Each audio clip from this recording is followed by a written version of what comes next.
ہمارے دین اسلام میں حیا کی صفت کی جس قدر اہمیت اور تاکید اور شدت بیان کی گئی ہے،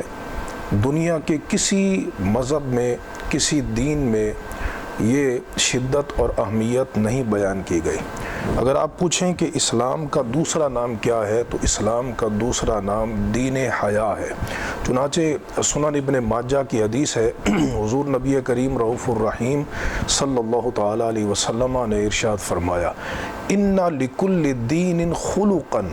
فرمایا کہ ہر دین کا کوئی امتیازی اور خصوصی وصف ہوتا ہے، صفت ہوتی ہے، اخلاق ہوتے ہیں، اور فرمایا وَإِنَّ خُلُقَ الْإِسْلَامِ الْحَيَاءُ، اسلام کا جو امتیازی اور خصوصی وصف ہے وہ حیا ہے۔ اور ایک اور حدیث میں جو صحیح بخاری اور مسلم کی متفق علیہ روایت ہے،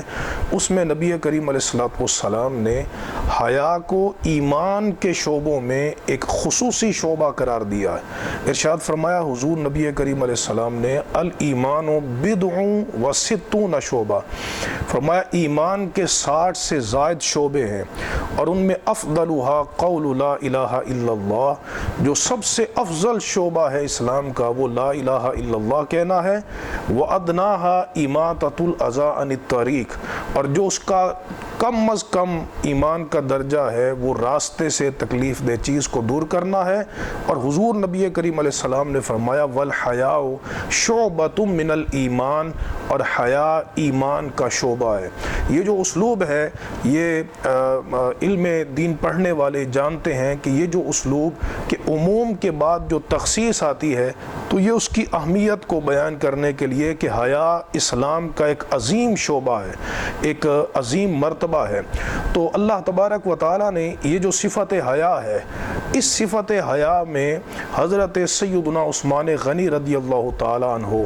آپ کو سب سے بلند مرتبہ عطا فرمایا۔ نبی کریم رؤوف الرحیم صلی اللہ تعالیٰ علیہ وسلم کا ارشاد گرامی ہے، یہ سنن الترمذی میرے ہاتھوں میں موجود ہے، اس کی کتاب المناقب ہے،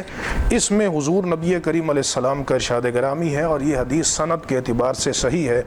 آقا علیہ السلام نے ارشاد فرمایا کہ ارحم امتی بامتی ابو بکر،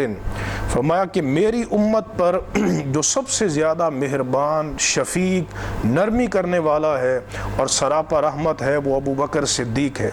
واشدہم فی امر اللہ عمر، اور اللہ کے حکم کے معاملے میں جو سب سے زیادہ سخت ہے وہ عمر ہے۔ وَأَصْدَقُهُمْ حَيَاءً عثمان، وفی روایت وَأَشَدُّ حَيَاءً عثمان، فرمایا کہ میری امت میں جس ہستی کو اللہ رب العزت نے حیا کی صفت سب سے زیادہ عطا فرمائی ہے وہ حضرت عثمان غنی رضی اللہ تعالیٰ عنہ ہے۔ آپ دیکھیے اسلام میں حیا کی کتنی اہمیت ہے کہ حضور صلی اللہ علیہ وسلم نے ایمان کے شعبوں میں اس کو خاص طور پہ بیان کیا، اور پھر اس حیا میں جو سب سے فائق تر ہے وہ حضرت سیدنا عثمان غنی رضی اللہ تعالیٰ عنہ۔ صحیح مسلم کی جو روایت ہے اس کے اندر یہ لفظ موجود ہے، حضرت عائشہ صدیقہ رضی اللہ تعالیٰ عنہ سے یہ روایت ہے، اور یہ بھی کتاب فضائل الصحابہ ہے، اس میں یہ روایت موجود ہے۔ حضرت عائشہ صدیقہ رضی اللہ تعالیٰ عنہ بیان کرتی ہیں کہ نبی کریم علیہ السلام میرے پاس آرام فرما تھے، اور حضور صلی اللہ علیہ وسلم جب لیٹے ہوئے تھے تو آپ کی جو پنڈلی مبارک تھی اس سے کپڑا ہٹا ہوا تھا، تو حضرت ابو بکر صدیق رضی اللہ تعالیٰ عنہ آئے تو حضور صلی اللہ علیہ وسلم اسی حال پر لیٹے رہے۔ پھر اس کے بعد حضرت عمر فاروق رضی اللہ تعالیٰ عنہ آئے تو نبی کریم علیہ السلام اسی حال پر لیٹے رہے کہ آپ کی پنڈلی مبارک سے کپڑا ہٹا ہوا تھا۔ لیکن جب حضرت عثمان غنی رضی اللہ تعالی عنہ آئے تو حدیث میں لفظ آتے ہیں کہ حضور نبی کریم علیہ السلام آپ اٹھ کر بیٹھ گئے، فجالسا، اٹھ کر بیٹھ گئے، اور آپ نے اپنی پنڈلی مبارک کو ڈھانپ لیا۔ تو حضرت عائشہ صدیقہ رضی اللہ تعالیٰ عنہ نے ان کے جانے کے بعد یہ پوچھا کہ حضور آپ نے حضرت عثمان غنی کی آمد پر بڑا اہتمام فرمایا کہ آپ اٹھ کر بیٹھے اور آپ نے اپنی پنڈلی مبارک کو ڈھانپ لیا، تو حضور صلی اللہ علیہ وسلم نے ارشاد فرمایا عائشہ الا استحی من رجل تستحی منہ الملائکہ، فرمایا عائشہ میں اس مرد سے یعنی عثمان سے حیا کیوں نہ کروں کہ جس سے اللہ کے فرشتے بھی حیا کرتے ہیں۔ اور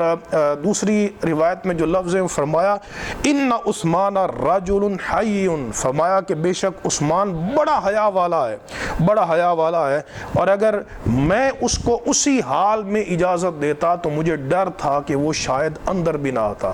ذرا غور کیجئے کہ اللہ تبارک و تعالیٰ نے حضرت عثمان غنی رضی اللہ تعالیٰ عنہ کو حیا کی صفت میں کتنا اعلیٰ مرتبہ اور مقام عطا کیا۔ اب ہمیں بھی ان کا حیا کرنا چاہیے جو اس قدر با حیا ہے،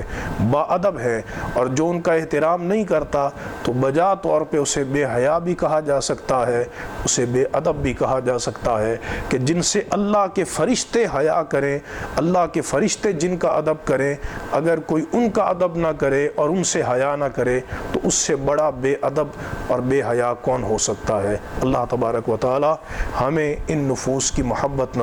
نصیب فرمائے۔ وآخر دعوانا ان الحمد للہ۔